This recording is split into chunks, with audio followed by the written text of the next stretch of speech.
Welcome back to part 3. We've talked about the why and we've talked about the preparation. Now let's talk about the service. Let's talk about reading the room and leading the room. There are 3 things that we'll focus on here: encouraging, engaging, and responding. Let's talk about the first one, encouraging. At the end of our last session, I recommended that we prepare our encouragements. Let's explore how we should encourage our congregations in a worship service. If there is one thing that I aim for in my encouragements, is to gather the congregation in agreement. Throughout Acts, we see the early church gathering in one accord. There is power in agreement, and we can mitigate distraction, bringing people's focus back to Jesus, simply by speaking the truths about God. In Matthew 18, it says, "Again, truly I tell you that if 2 of you on earth agree about anything they ask for, it will be done for them by my Father in heaven.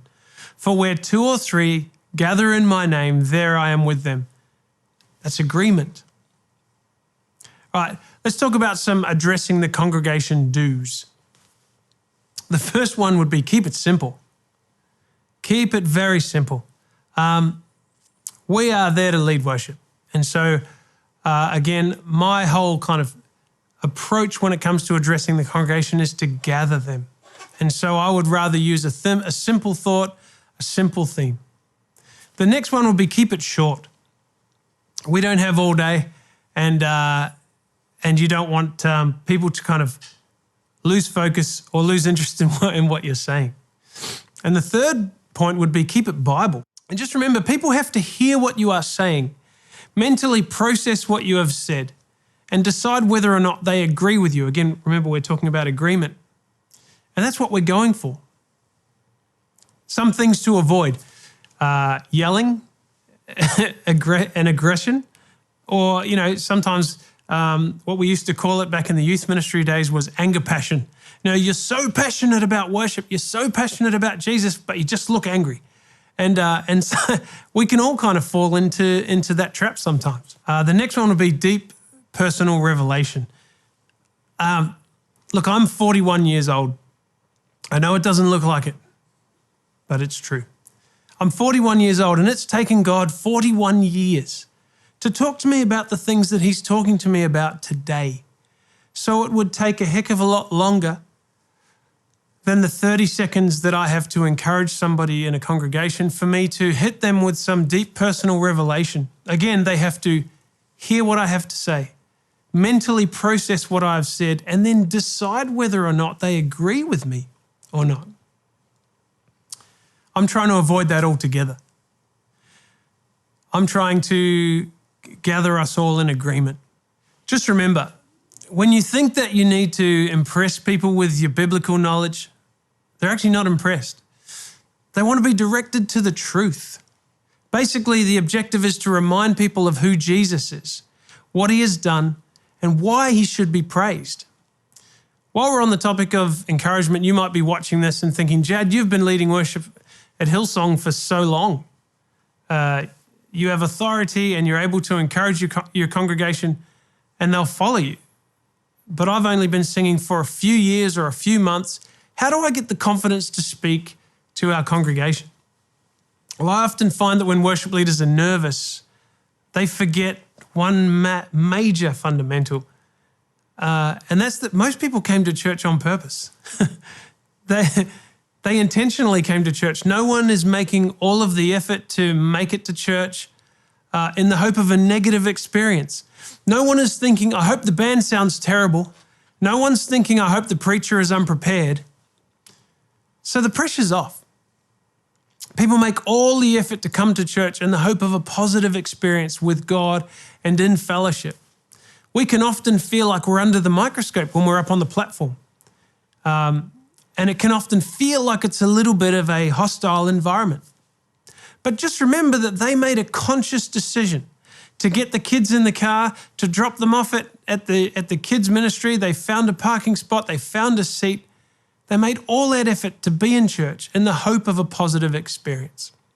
So when you walk up on stage, it's not about me and the performance. It's about them and serving them, showing them where they need to be.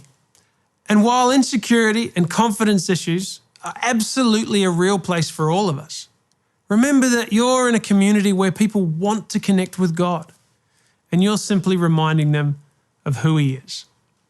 The second point would be engaging. Here are a couple of tips. Like before, smile.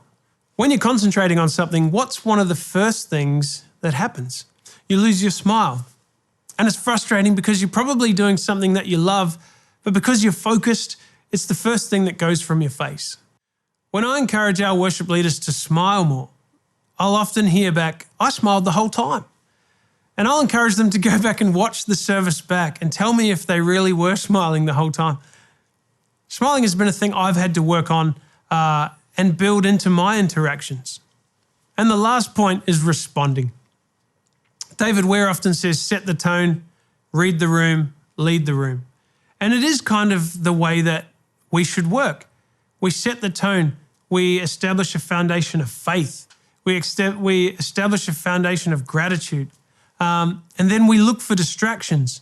We look for the things that are kind of taking the attention of our congregation, and then we address them. And to respond is to overcome those distractions. The key here is knowing your congregation. And we have a few different contexts here in our Hills campus with regards to our services. For example, our 8 a.m. service has a few more elderly people than, say, our 6 p.m. service has. And I would say that crowd is a little more conservative. And so it's smart for someone like me to prepare a song list that would complement that group of people more. Our 6 p.m. has a lot of youth, a lot of energy. You know, we play a lot of the young and free songs. And I know we talked about song lists in the last session, but I'm definitely going to use a different song list for the 8 a.m. than I would for the 6 p.m. I'll tailor a song list to serve the people in that service. Once we know our congregation, we can hopefully start to understand how they are responding and why. Are we on a different wavelength?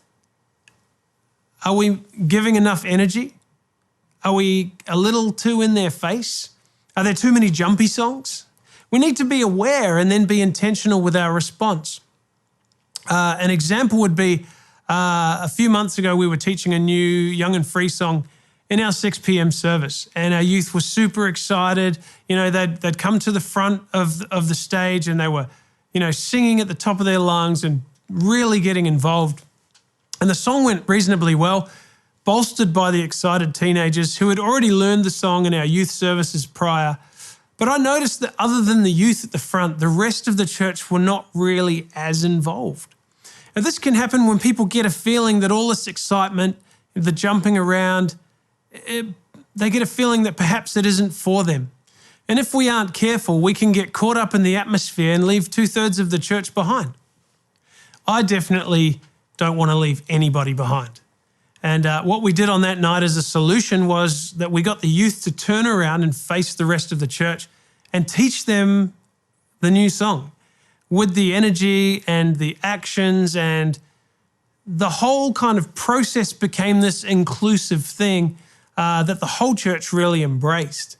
I was really mindful to make sure that in the excitement, in the coolness of a new young and free song, that we didn't leave anybody behind.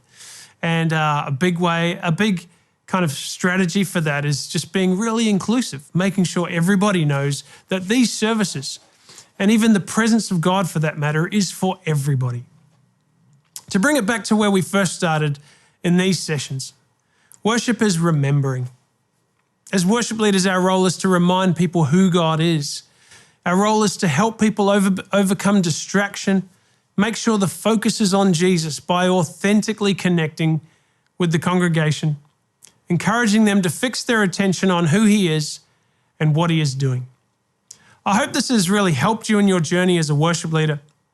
Of all the things that will help you grow, nothing is as valuable outside of the power of God as just doing it. Leading worship, putting in the hours, showing up every week. Not only will it give you the confidence to focus on pastoring and leading people, but it gives people the confidence in you as a leader that can be trusted. And as we talked about earlier, if people trust you, they will follow you. God bless.